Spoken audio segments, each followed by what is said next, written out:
Now to give us their take is the executive vice president of the Trump Organization, Eric Trump, Ivanka's brother, along with his wife, Lara Trump, and they brought their dogs along. Ben and Charlie are with us as well. We brought some guests. Yeah, I can see that. It's beautiful. Great to see you both. Great to be with you, Thank you so much for joining us. So, Eric, what do you say about the critics? You saw your sister being interviewed. She's on CBS. People are pushing back. How do you see it? Well, she's beautiful. She's beautiful in so many ways, and she's smart, and she's intelligent, and she's full of class, and I think that's why people love Ivanka. But you see so many critics out there, and it's a very sad thing. I mean, here's somebody who took their kids out of school, moved them down to Washington, D.C., is there to support somebody who's taking no salary, and is an amazing talent. And she can bring so many great things to Washington, D.C., and quite frankly, she can counteract, so many other things, right? I mean, she can work on so many things that she's passionate about, that she loves, that she embraces. For instance, the women's movement, and something that she really cares about. She's always cared about it, and she can be an immense positive force in Washington, D.C., and she should be applauded for that and not criticized. It's interesting because most people, when they look at what Ivanka Trump has done or is trying to do, they say basically they like her and they think she's a strong character, and yet the fact that she is the president's daughter having an official role, that's firing up the critics. I guess when you're in a position like that, even yourself, Lara, you want to get more involved. You are getting more involved. You put yourself up for scrutiny. Well, you do that anytime. And look, we saw it throughout the whole campaign. And what I think we've learned as a family is that what we want to do is our best. We want to do good. And we understand that people are always going to say negative things. But if in our hearts we know we're doing the right thing, then that's all we can do. And she's getting to work. I mean, she also spoke at a CEO town hall yesterday with the Secretary of Commerce, Wilbur Ross. Eric, what do you expect your sister to take on? I mean, so she's at these different forums, speaking at the CEO Summit yesterday, with your father in some cases, in certain meetings. What will her role be? What do you expect her to do?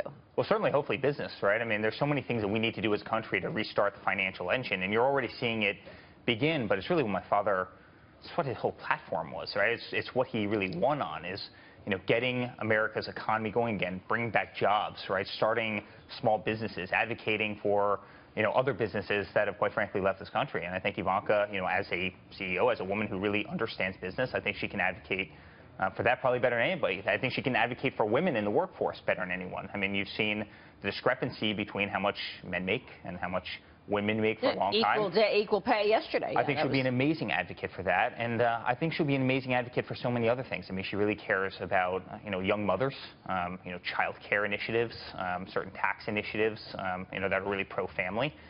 She can do a lot of amazing things, and again, she can be a very, very different voice, than you might have traditionally had in Washington, D.C., and I think that's very important. How tough is it to adjust to this new place that you find yourself? Lara, I mean, you're adjusting to life as part of America's first family now. You have a position with the Giles Parscale as the senior consultant. Tell us about that.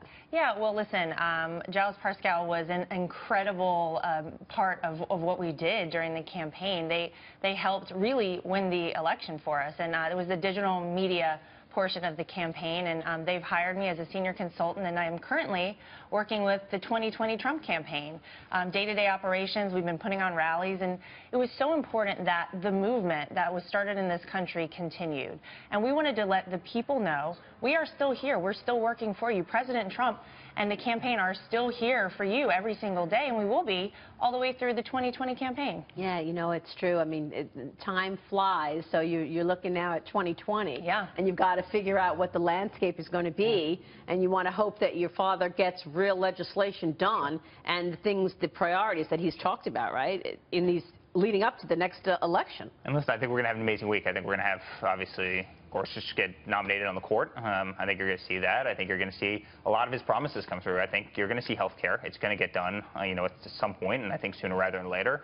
I think you're going to see real tax reform. And I think America is dying for so many of these initiatives. I mean, they're dying for this to happen. They're dying for infrastructure, and not just traditional infrastructure. In fact, you were talking about it this morning, but IT infrastructure and, rebuilt airports and everything. And cybersecurity for our country and our government and our big corporations and everything else. And I mean, people are dying for that. People want lower taxes. We're getting choked in this country. People want manufacturing back in this country. I mean, Is your father able to execute the agenda that he has promised in the face of all of this pushback? You've got, Chuck Schumer over there saying, swamp cabinet. You've got all this pushback from the left.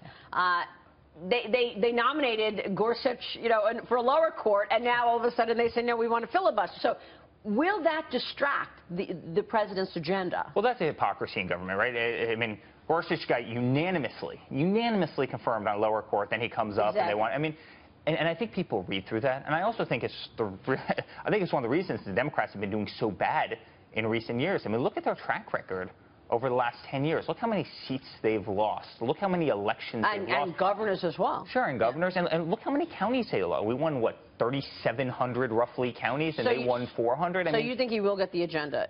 He's going to get the agenda. He's not getting distracted by this. He's speaking on behalf of the American people, the working people of this country, and the media's gotten it wrong. I mean, minus a few, and mainly Fox, but, the media's gotten it wrong. He's going to get the agenda through. It'll be a great thing for the United States of America. It will bring jobs back to this country. It will bring security back to this country. Listen, you already see what's happening with the stock market. As we approach 21,000, we've passed 21,000. I mean, we're doing great again, and that's what he promised the American people, and it's just the beginning. And that's what the American people want, by the way. I mean, that's what the left is missing.